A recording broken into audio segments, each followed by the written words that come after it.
My notes say, could Peter Sosnowski please come forward? And Denis Perret is Peter's sponsor, and I'd like to invite Denis to introduce Peter's choice. It is with great pleasure today that I introduce to our Rotary Club a new member, but not new member to Rotary. Peter Sosnowski, descended from a family with strong military association. Peter traces his ancestry back to the 11th century Poland. His father was Poland's war minister from 1918 to 1929, and later was appointed commander-in-chief of the Polish Armed Forces in the West, stationed in London. Peter's brothers also served with distinction in the Canadian Armed Forces during 2 wars. Before settling in Victoria, Peter enjoyed a long international career. After receiving an MBA from Harvard, he worked for companies as varied as Procter & Gamble from 56 to 63, McKinsey & Co. from 63 to 73, PepsiCo from 73 to 75, and Rémy Cointreau Group from 75 to 96. A citizen of Poland, Canada, and France, Peter speaks several languages and maintains membership in clubs in North America, Asia, and Europe. Our speaker today is one of our own members, and it is Rotary International Foundation Month. So Janet and I asked Jillian Kerrigan if she would share her stories of her experience in Africa immunizing children against polio. So please join me in welcoming Jillian.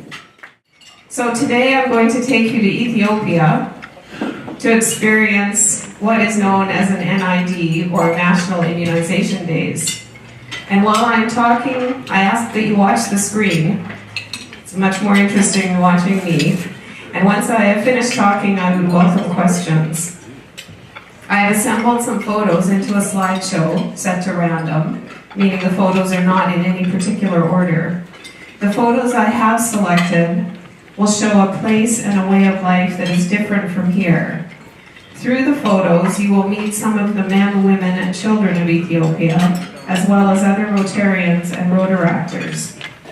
You will get a sense of the infrastructure, the architecture, their working conditions, the sanitary conditions, food and climate, and perhaps understand what some of the daily living challenges would be when compared to our own lifestyles here on the west coast of Canada, and in the context of health, and in particular, polio.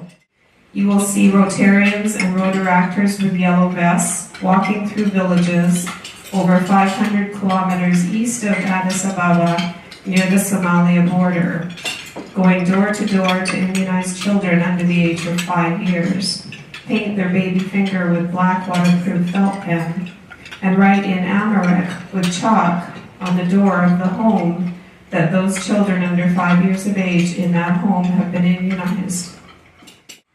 A few of the challenges in successful eradication include keeping pace with growing populations, poor sanitation, contaminated water and food, which the polio virus thrives in, social issues, as some communities believe the vaccine can harm their children, and geographical barriers.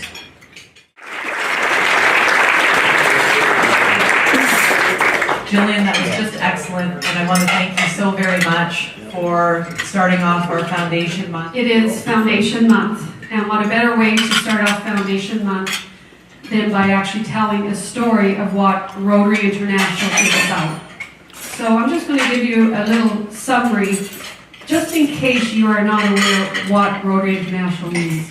So Rotary International comes in 3 parts. There's Polio Plus, there's the Permanent Fund, and there's the Annual Fund.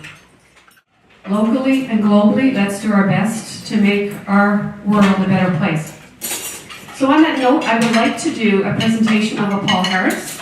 Paul Harris is somebody who has received either recognition points from somebody, the club or another member, or has provided monetary value up to $1,000, or a combination.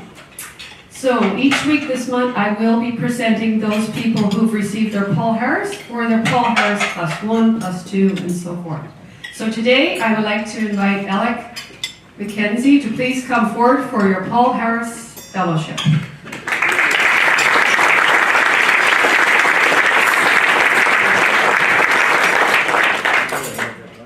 I'd like to now introduce Paul Latour of the Hero Work Program. If you recall last year, our club gave Paul Paul Harris, so I thought it would be fitting in Foundation Month to get an update on what he's been up to. Paul.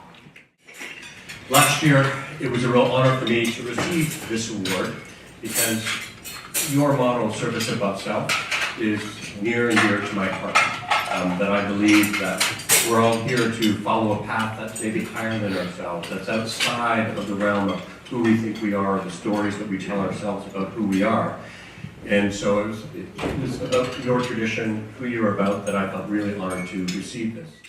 Our vision is about creating a duplicatable, sustainable model that can go into multiple towns and cities across the country, so that in 10 years, from every province, we'll have chapters of these, just like there are chapters of Rotary, and their mandate is to renew and refresh our community infrastructure.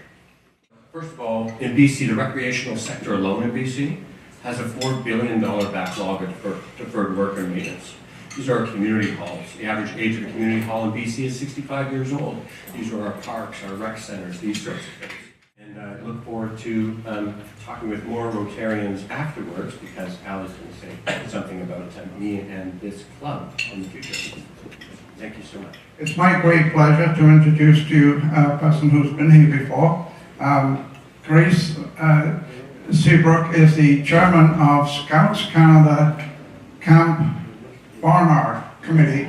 Camp Barnard is in the Souk Hills and is used by many organizations as well as Scouts Canada, and it's an old relationship between our club and Scouts Canada. And here's a donation towards the Jamboree for next year for you, and we wish you the very best.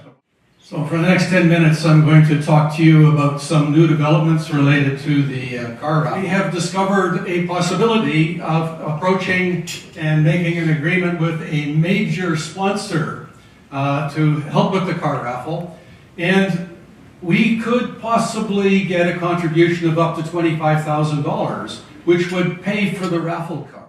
So this is a major departure from the car raffle being the Victoria Club car raffle to being something which now involves all of the Rotary Victoria area. We will try and target charities in the Victoria area where we can get a matching grant from the Victoria Foundation.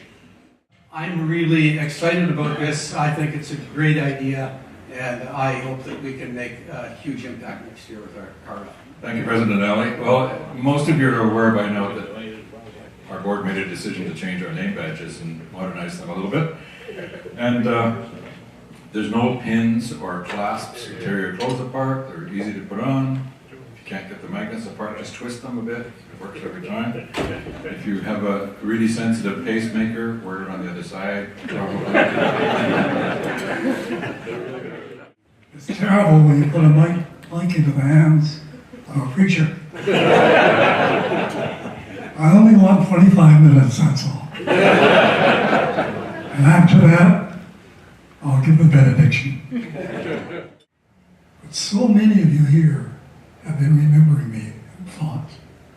And Rotarians were the first people, some of the first people that wanted to see me. And I was pretty excited about it. And I still am. This Rotary Club is my special friendship club. I keep getting in trouble but from the Union Club. How many people are you going to have this week? Let's keep them hopping. Okay, let's stand for the Queen.